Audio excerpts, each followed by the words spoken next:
I'm going to guide you on how to find the Netflix password when logged in.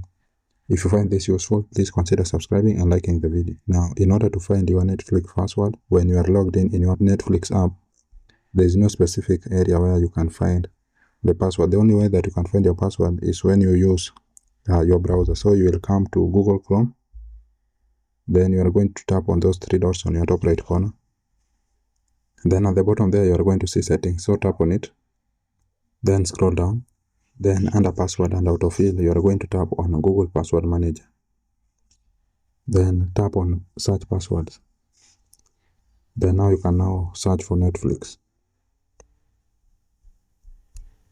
Then you are going to see it there. So tap on it. Then enter your phone password.